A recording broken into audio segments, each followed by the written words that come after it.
Hey everyone, this is Mariposa here. It is actually the day before Thanksgiving, and I am preparing my brine. So, my husband decided to mic me up this year, and I thought, okay, let me go ahead and do this, and I'll walk you through my turkey kung fu.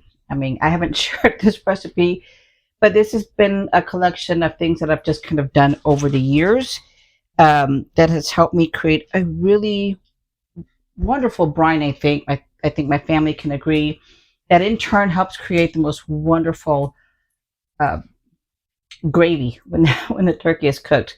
So I've got everything started. I'm going to go ahead and out of what I've got right now in my big giant stock pot, and you're going to hear things like stuff cooking and sizzling.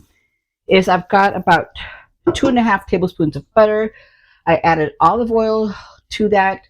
I kind of put it on a medium low, and then I'm going to add some onions, and I'm going to let them just kind of sweat through. I don't know if you can hear that, but it's wonderful. So it's about one medium yellow onion that I add. So then as that's simmering, I'm walking around, I'm doing stuff. My husband is completely in the way, but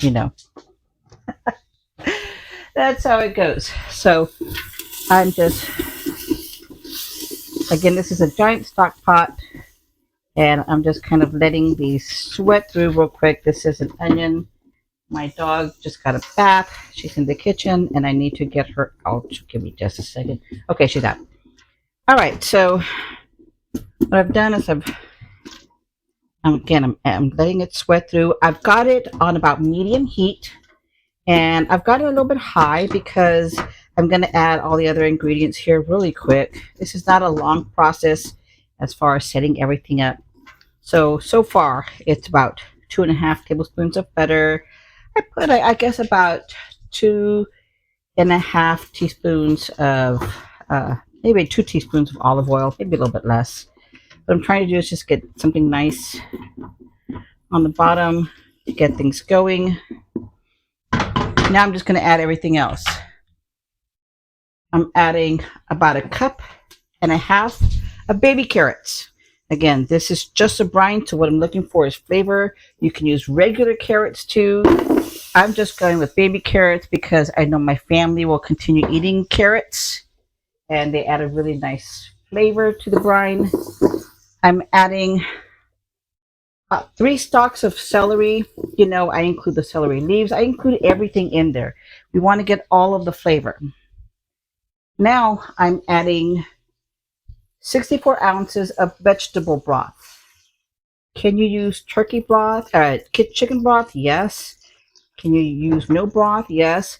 I'll tell you, over the years, what I do is I save my veggies, my remainder veggies, and I save them in the freezer all year long, and then I make a veggie broth.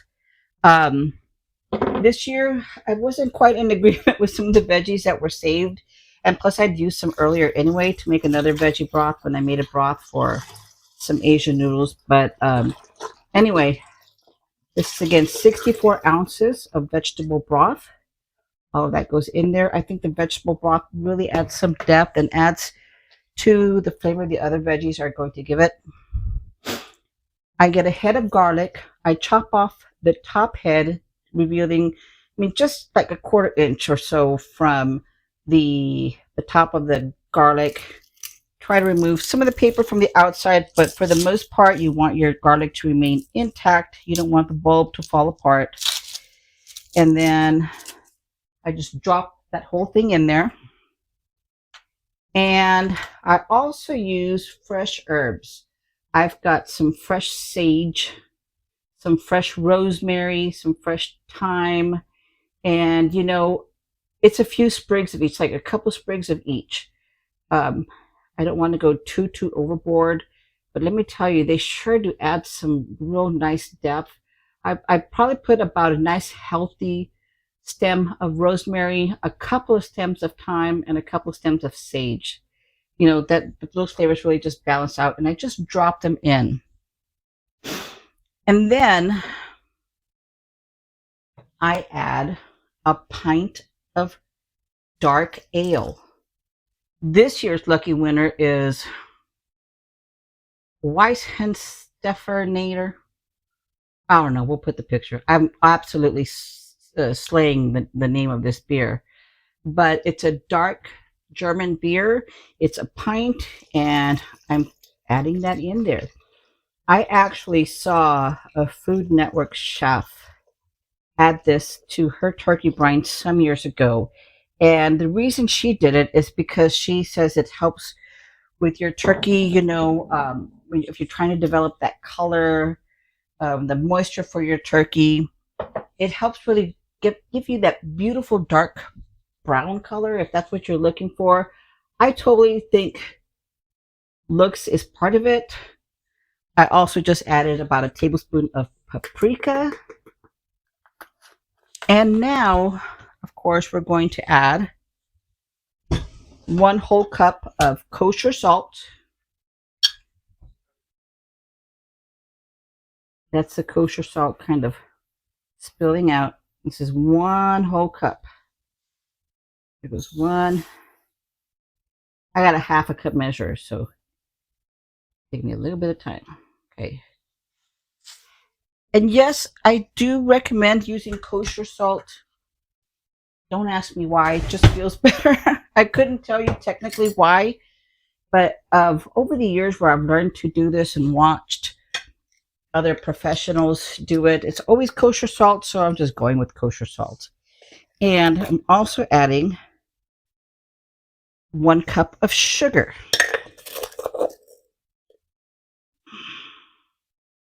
Okay, so that's everything.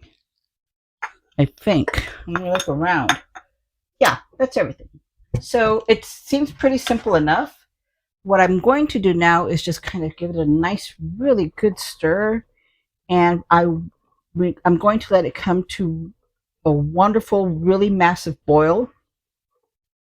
And I'm going to continue to let it boil until the salt and the sugar have completely broken down. So it looks kind of intense. It smells really good. So this is what I do. This is my thing. My turkeys, like I said, I think they come out wonderful. So it's worth all the effort. You can always not brine and just cook it like that too. But this is just my brine recipe. I hope you give it a try sometime, or if anything, maybe take some ideas. That beer idea, let me tell you, that has been the kicker for me over the years. I love what the beer does for the turkey. No, you don't taste beer in your turkey. Trust me, I'm not a beer drinker, so I wouldn't quite want that in there. But the depth that it adds is just absolutely wonderful. So here's to letting it cook. Once it cooks, I add ice to help it cool down. Remember, when you're going to add your brine to your turkey, make sure it's nice and cool. Don't add a warm brine to a cold turkey. You're going to get a hospital bill from all of your guests. So let's not do that. Make sure your brine is nice and cold when you add it. And I like for my turkey to sit for about 18 hours on average, and it really creates a wonderful thing. I'll go to the cooking turkey thing next, but that's going to be till tomorrow morning. I'll mic up then. I'll do it then. This is Mariposa's Kitchen. This is my holiday turkey brine. I hope you give it a shot. Take care and have a happy and safe Thanksgiving, y'all.